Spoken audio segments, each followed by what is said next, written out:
Lagi na lang bang ganito? Tinitiis ko yung nararamdaman ko.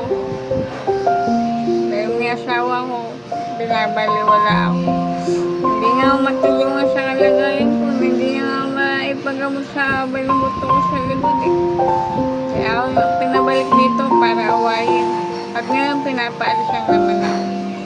Ginagawa niya yan kasi wala akong mapuntahan. Ginagawa niya sa akin. Ginagawa niya akong tanga. Mukha nga akong tanga. Ginagawa niya pa akong tanga. Hirap ko. Wala mapuntahan. Hindi ko po alam gagawin ko. Lahat po bawal.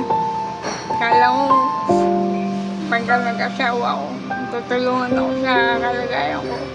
Hindi po eh. Lalo na ako pinahirapan. Hindi wala po mapuntahan. Wala akong magulang. Tayong pagpupulsa na video kalagaya ako. Nagbabawalan pa ako. Dami pong bawal sa kanya. Naghugas naman ako. Kahit may nararamdaman ako. Ngayon ako, pinapalaisa naman niya ako.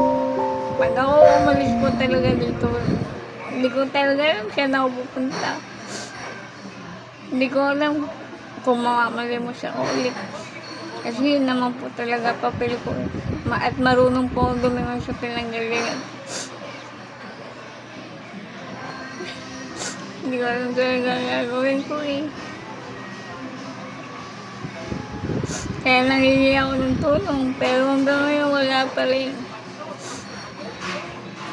Naisawa ko, kala ko tutulungan ako. Kala ko may katuwang ako sa buhay ko na wala na akong magulang. Mag-isa na lang ako, pero hindi talaga ako matulungan. May mga pagpangipin niya, hindi niya ako matulungan sa kalagayan ko.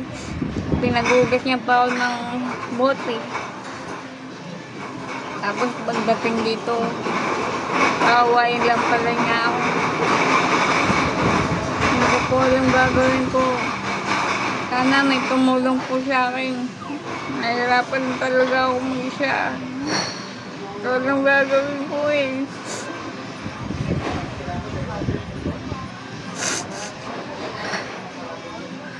Lagi na lang pinapahirapan.